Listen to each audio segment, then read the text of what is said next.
Hey everyone, welcome to our next section here on proving and applying the law of sine. So we spent a little bit of time going through some things on trig, and we're basically going to take that idea and just expand on it a little bit more. So what's really important to know beforehand when we deal with trig and SOHCAHTOA is all of that stuff that kind of was the starting point for this trig unit had to deal with a right angle triangle. And when we get out of this right angle triangle stuff and start to look at acute and obtuse triangles, that's where we really start to progress a little bit more into our understanding of what this trig stuff is. So, proving and applying the law of sines.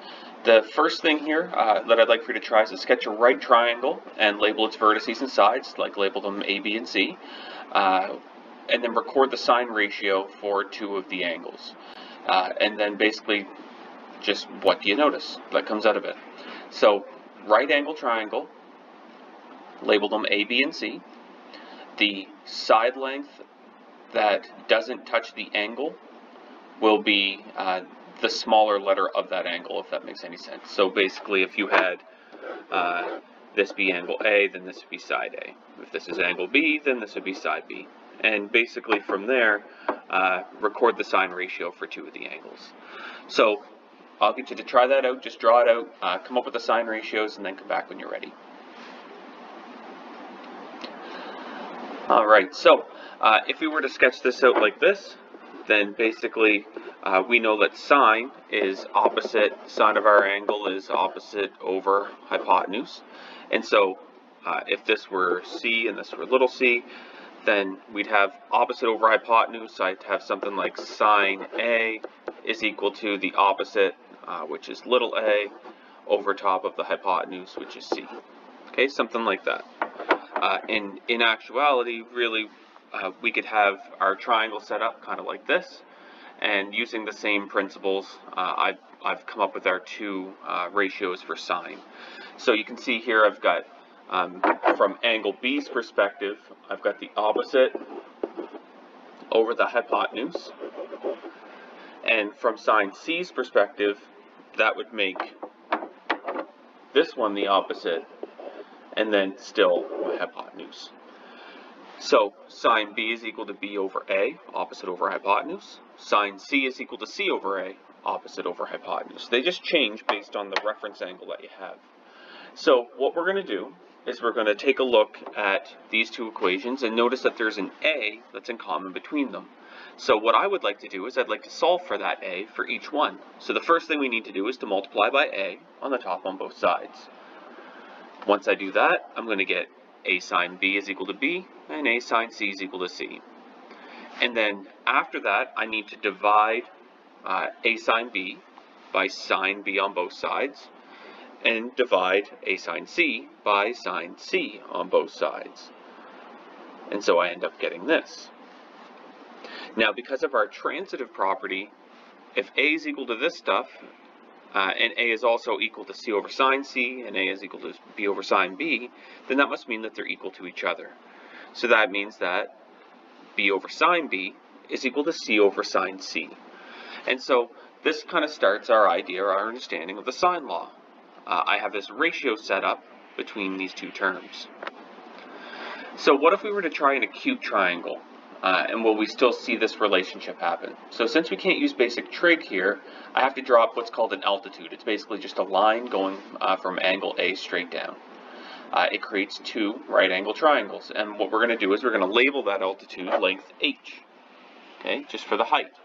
So if I take a look now at B right here, and I go opposite over hypotenuse, so pause the video and actually try to understand this, draw this out. I'm going to do sine B, and I'm going to write an expression for it, and then I'm going to do the same thing for sine C. So pause the video, make sure you understand where this is coming from.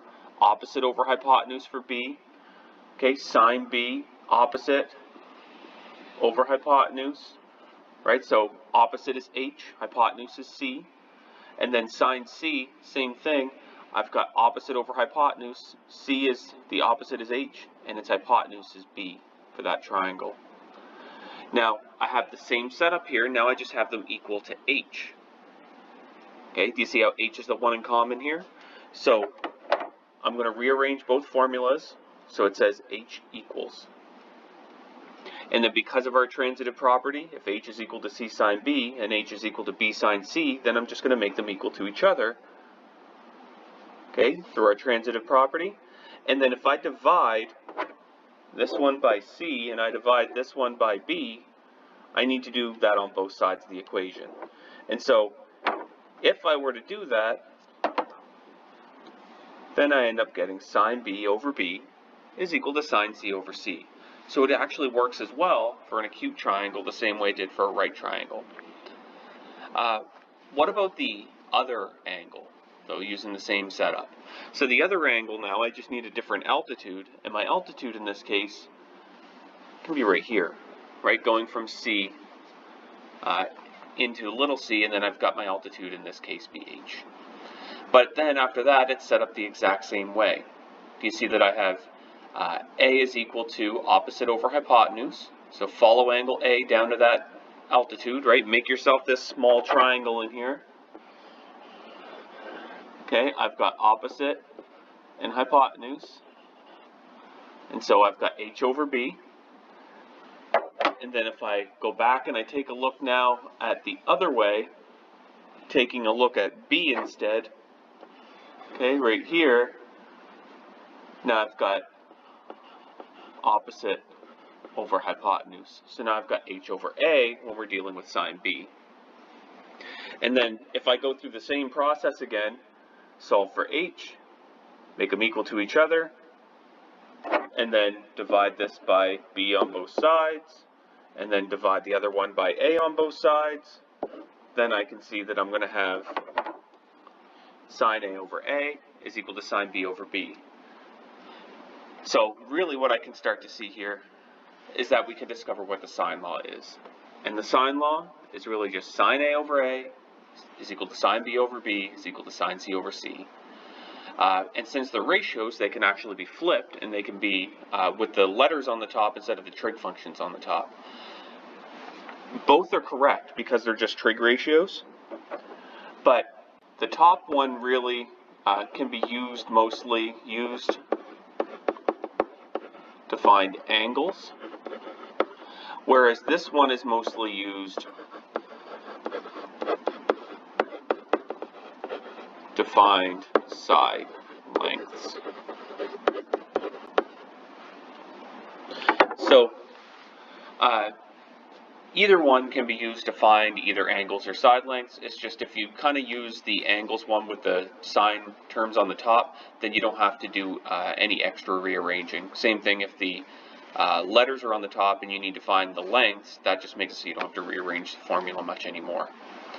So really what this says is that I only need any two of them, okay, whether it be those two, or whether it be these two, or whether it be A and C terms, okay, here and here. As long as I have any two of those ratios and three of the four pieces of information, I can solve for the fourth one. So that's really where we're going to have a little bit of comparison here just to solve some problems. So the key idea, the ratios of the length of the opposite side over sine are equivalent in all three pairs. And then in an acute triangle, really in any triangle, we're getting this idea of A over sine A equals B over sine B equals C over sine C.